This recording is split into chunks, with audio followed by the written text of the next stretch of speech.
radhiyallahu anhu, Baginda Muhammad SAW bersabda, Allah Azza wa Jal berkata. Jadi hadis itu ada dua. Hadis yang merupakan ucapan, ketetapan, ataupun perbuatan Nabi Muhammad SAW. Ada juga hadis yang sebetulnya itu ucapannya Allah Ta'ala. Ya, ucapannya Allah Ta'ala. Tetapi bukan Al-Quran. Yang Rasul menyampaikan langsung kepada kita, ini Allah yang berkata gitu. Walaupun sejatinya semua ucapan Nabi SAW adalah ucapannya Allah. Kenapa? Wa ma yantiqu 'anil hawa. Karena baginda Muhammad SAW dalam Al-Quran dikatakan tidak pernah berbicara dari hawa nafsunya. Melainkan semua yang diucapkan Nabi, wahyun yuha. Adalah wahyu dari Allah Subhanahu wa ta'ala. Maka hadis yang sebetulnya ucapannya Allah tapi disampaikan Nabi SAW itu disebut hadis qudsi. Nah, ini termasuk hadis qudsi yang diriwayatkan oleh Imam Muslim. Yaqulullah Azza wa Jal. Allah Azza wa Jal berkata, Ana 'inda dhanni 'abdi bi. Aku sesuai prasangka hambaku. Prakata hadisnya seperti ini. Ini penting untuk kita rasakan dulu biar kita bisa paham keseluruhan hadis. Aku sesuai prasangka hambaku terhadap diriku, kata Allah. Nah, sekarang kita mau memprasangkai Allah apa? Ya sesuai kenyataannya saja. Kenyataannya Allah Maha mencintai, kenyataannya Allah Maha menyayangi, kenyataannya Allah Maha mengampuni, kenyataannya Allah Maha melindungi, kenyataannya Allah Maha memberi. Itu semua fakta, nyata. Maka kita prasangkai saja Allah seperti itu terhadap kita. Allah sayang sama saya. Allah pasti akan memberikan jalan kepada saya untuk mendapatkan ampunan. Allah pasti akan mengampuni saya. Allah pasti. Prasangkai Allah dengan baik dulu. Husnudzon. Jangan prasangkai Allah dengan buruk, negatif. Nah, itu mukmin memang harus gitu. Hasil enggak ngurus. Prosesnya benar, hasil enggak ngurus. Yang penting prosesnya tidak salah secara syariat. Kemudian dilanjutkan oleh Allah Ta'ala, wa ana ma'uh. Kalau bahasa Hadramutnya gitu, wa ana ma'uh. Ya, tapi kalau bahasa Fusahanya, wa ana ma'ahu, wa ana ma'ah. Dan aku bersamanya, hina yadhkuruni, ketika dia mengingat dan menyebutku. Ini kalau dihayati betul, ambles loh bumi ini. Remuk itu, hati itu. Ya, makna pertolongan Allah ini apa? Itu dibahas di pelajaran khusus, bukan malam hari ini. Ya, bukan malam hari ini. Nah, sampai titik ini, mudah-mudahan cukup bisa dipahami bagaimana Allah lebih mendekat kepada hambanya, kemudian bisa dirasakan. Walaupun sejatinya semua ucapan Nabi SAW adalah ucapannya Allah. Kenapa? Wa ma yantiqu 'anil hawa. Karena baginda Muhammad SAW dalam Al-Quran dikatakan tidak pernah berbicara dari hawa nafsunya. Melainkan semua yang diucapkan Nabi, wahyun yuha. Adalah wahyu dari Allah Subhanahu wa ta'ala. Maka hadis yang sebetulnya ucapannya Allah tapi disampaikan Nabi SAW itu disebut hadis qudsi. Nah, ini termasuk hadis qudsi yang diriwayatkan oleh Imam Muslim. Yaqulullah Azza wa Jal. Allah Azza wa Jal berkata, Ana 'inda dhanni 'abdi bi. Aku sesuai prasangka hambaku. Prakata hadisnya seperti ini. Ini penting untuk kita rasakan dulu biar kita bisa paham keseluruhan hadis. Aku sesuai prasangka hambaku terhadap diriku, kata Allah. Nah, sekarang kita mau memprasangkai Allah apa? Ya sesuai kenyataannya saja. Kenyataannya Allah Maha mencintai, kenyataannya Allah Maha menyayangi, kenyataannya Allah Maha mengampuni, kenyataannya Allah Maha melindungi, kenyataannya Allah Maha memberi. Itu semua fakta, nyata. Maka kita prasangkai saja Allah seperti itu terhadap kita. Allah sayang sama saya. Allah pasti akan memberikan jalan kepada saya untuk mendapatkan ampunan. Allah pasti akan mengampuni saya. Allah pasti. Prasangkai Allah dengan baik dulu. Husnudzon.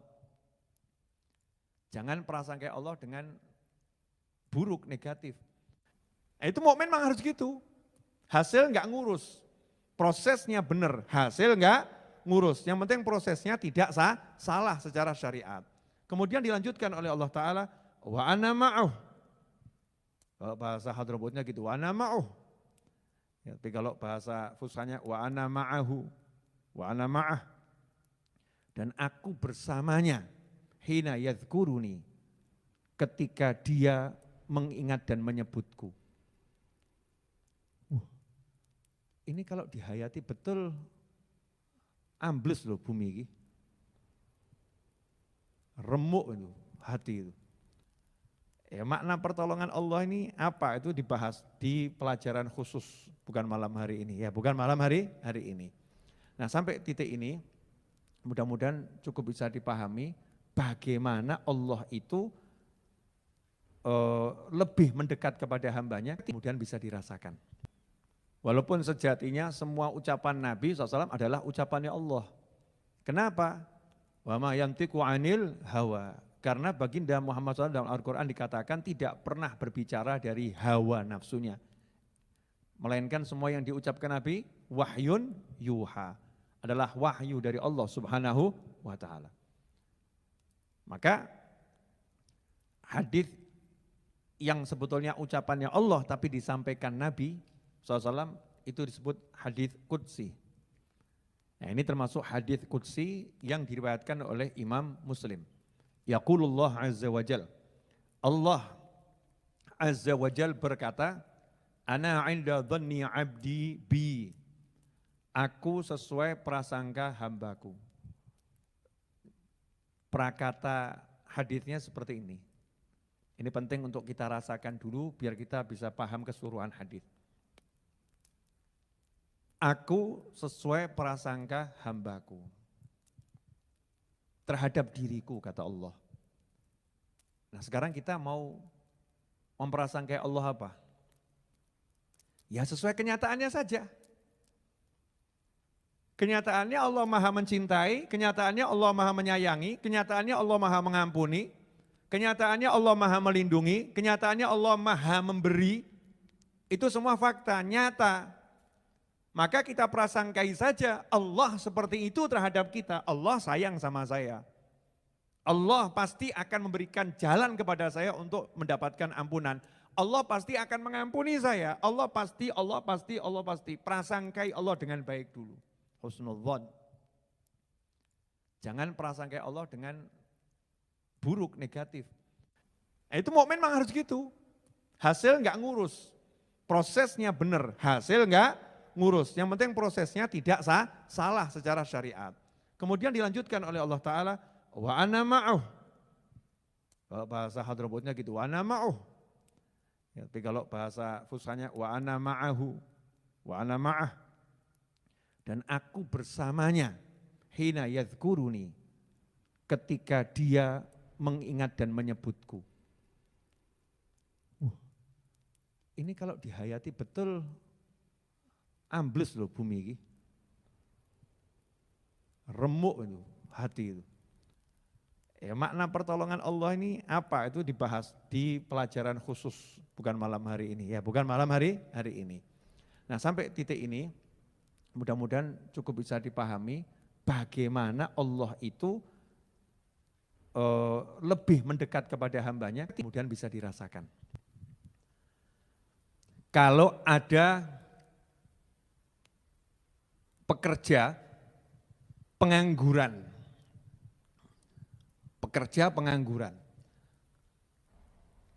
terlilit hutang, dan terancam diceraikan oleh istrinya. Karena istrinya udah nggak kuat hidup dengan seorang suami yang nggak bisa memberi nafkah. Bukan nggak mau ya, tapi nggak bisa memberi nafkah. Terus pekerja tadi mendatangi orang yang terkaya atau di kampungnya atau di kotanya, nunggu di depan pintu rumahnya, mengetuk pintu rumahnya sampai ditemuin. Setelah ditemuin, kemudian dia merendahkan diri serendah-rendahnya dan mengatakan, tolong saya siap diangkat jadi apapun, mau bagian kosek-kosek WC siap, bagian bersihkan apapun siap, yang penting saya diberi gaji yang cukup untuk membiayai kehidupan anak istri saya.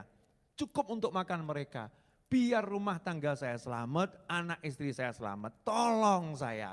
Saya mau nanya, kalau ada orang yang susah begitu kemudian bersikap seperti itu, wajar atau enggak wajar? Wajar tuh ya, namanya juga orang butuh. Kalau begitu kan wajar. Tapi kalau kondisinya dibalik, ada orang yang kaya raya, gak butuh duit, gak butuh apa-apa, dia yang punya semuanya, terus ngomong ke kita, tolong kamu datang ke rumah saya, ya tolong datang ke rumah saya, kamu ketuk-ketuk saya, kalau kamu berjalan ke rumah saya akan sambut kamu. Saya akan sambut kamu, saya akan muliakan kamu. Saya mau nanya, berarti orang kaya ini baik atau enggak baik? Sangat baik. Lantas bagaimana dengan Allah Subhanahu wa taala terhadap kita semua, yang mana kita ini fakir, butuh dengan ampunannya Allah taala, kita yang butuh dengan rahmatnya Allah taala, kita yang banyak salah dengan Allah taala, kita yang penuh dosa dengan Allah taala, tapi justru Allah yang manggil kita, ayo minta ampun sama aku, ayo minta sama aku, ayo kesini kamu, aku datangin kamu, kesini pintuku terbuka terus, ayo minta sama aku, ayo minta sama aku. Saya mau nanya, maha baik atau enggak maha baik Allah itu?